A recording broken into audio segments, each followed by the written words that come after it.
नमस्कार दोस्तों, let's study channel पर आपका हार्दिक स्वागत है।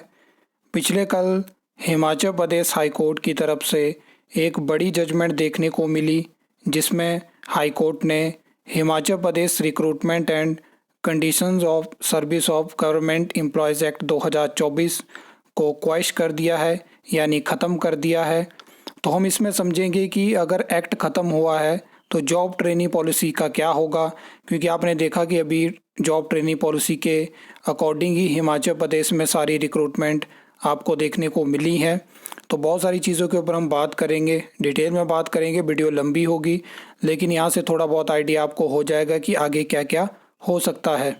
देखिए, एक्ट ख़त्म हो चुका है और मैं आपको बता दूँ कि इस एक्ट की सरकार को ज़रूरत क्यों पड़ी थी। जब ये एक्ट हिमाचल प्रदेश में आता है, उससे पहले हाई कोर्ट के हमें बहुत सारे डिसीजन देखने को मिलते हैं, जिसमें कि सरकार क्या था कि कॉन्टैक्ट पीरियड को डिफेंड नहीं कर पा रही थी। मतलब क्या हो रहा था कि जब कोई सरकारी एम्प्लॉय हाई कोर्ट में केस करता था या सुप्रीम कोर्ट में केस करता था, तो वहाँ से हमें जजमेंट देखने को मिलती थी कि कॉन्टैक्ट पीरियड को भी जो फाइनेंशियल बेनिफिट है उसके लिए इंक्लूड किया जाए, जैसे कि सीनियोरिटी बनती है उसके लिए इंक्लूड किया जाए। तो सरकार को यहाँ से लगा कि इस कॉन्ट्रैक्ट पीरियड को हटाते हैं। आपने देखा होगा कि मुख्यमंत्री ने लगातार जब जॉब ट्रेनी पॉलिसी का विरोध हुआ तो उन्होंने कहा कि हाई कोर्ट ने हमें ऑर्डर दिया था, लेकिन ऐसा कोई ऑर्डर नहीं था, जबकि सरकार जो है वो कॉन्ट्रैक्ट पीरियड को डिफेंड नहीं कर पा रही थी। उसके बाद होता क्या है कि हिमाचल प्रदेश में ये नया एक्ट आता है और इसी एक्ट ने जो था वो मतलब यहीं से जॉब ट्रेनी पॉलिसी जो है वो हिमाचल प्रदेश में एक अलग रिक्रूटमेंट स्कीम जो है वो आती है। और अब जो है वो एक्ट ख़त्म हो चुका है और हाई कोर्ट ने अपने ऑर्डर में ये चीज़ मेंशन करी है कि इसके तहत आपने जो जो फैसले लिए हैं तो वो सब इनवैलिड हो जाएंगे। आप हाई कोर्ट की जजमेंट देख सकते हो। अब मेन चीज़ के ऊपर बात करते हैं, जॉब ट्रेनी पॉलिसी। देखिए, जॉब ट्रेनी पॉलिसी वैसे तो सेपरेट रहेगी, क्योंकि पावर तो वहीं से आई, लेकिन वो सेपरेट चीज़ है। और ट्रेनी में आपने देखा कि सरकार ने कहीं ना कहीं यही कोशिश करी, चाहे वो कॉन्ट्रैक्ट पीरियड हो चाहे ट्रेनी पीरियड हो। कॉन्ट्रैक्ट पीरियड और ट्रेनी पीरियड में आपको थोड़ा समझा देता हूँ कि ट्रेनी पॉलिसी जब आपने देखी तो उसमें क्लियरली मेंशन किया है कि जो 2 साल का पीरियड होगा उसमें आप सरकारी कर्मचारी या अधिकारी नहीं होंगे, मतलब उस दौरान आपको कोई भी बेनिफिट नहीं मिलेगा। तो अब मेन चीज़ यहाँ पे ये रहती है कि जब ट्रेनी पॉलिसी का विरोध हुआ, सरकार ने बहुत सारी चीज़ों को छुपाने की कोशिश करी। ट्रेनी पॉलिसी में बहुत सारी चीज़ें क्लियर नहीं करी गई।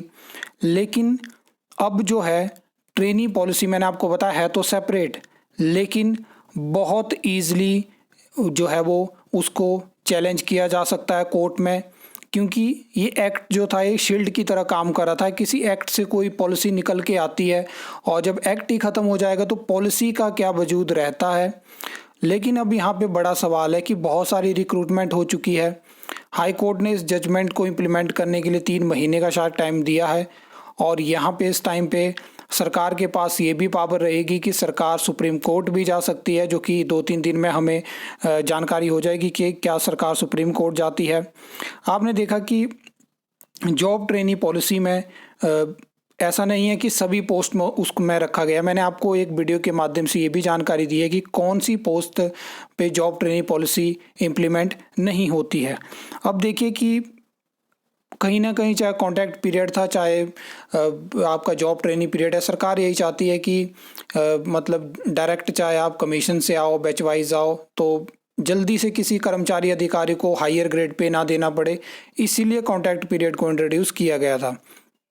अब कोर्ट की तरफ से तो ये चीज़ें नहीं होनी चाहिए। अब जॉब ट्रेनिंग पॉलिसी पे बड़ा सवाल है कि क्या यहाँ पे बदलाव होंगे। कुछ भर्तियाँ एडवर्टाइज हुई हैं, किसी में ज्वाइनिंग हो चुकी है, किसी में अभी एग्ज़ाम कंडक्ट होना बाकी हैं। लेकिन मैंने आपको बता दिया कि है जॉब ट्रेनिंग पॉलिसी सेपरेट, लेकिन ईज़िली इसको भी चैलेंज किया जा सकता है। अब देखते हैं कि जॉब ट्रेनिंग पॉलिसी पे क्या क्या चीज़ें होती हैं। लेकिन ये हाई कोर्ट का बहुत बड़ा फैसला है और आप अगर आज की अखबार खोल के देखोगे तो सभी अखबारों में आपको ये बहुत बड़ी हेडलाइन देखने को मिलेगी। अब यहाँ से सरकार के ऊपर बर्डन बढ़ेगा।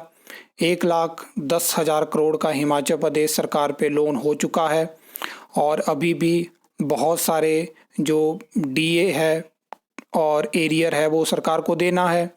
तो स्थिति दिन प्रतिदिन हिमाचल प्रदेश सरकार की खराब होती जाएगी। बहुत सारे फैसले वर्तमान सरकार ने लिए हैं, अच्छे भी लिए हैं, जिनमें हमने लगातार बात करी है।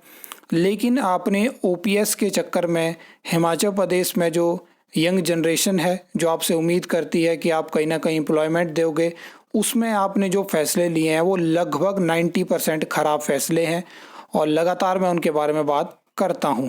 आई होप यहाँ से आपको चीज़ें समझ आई होंगी।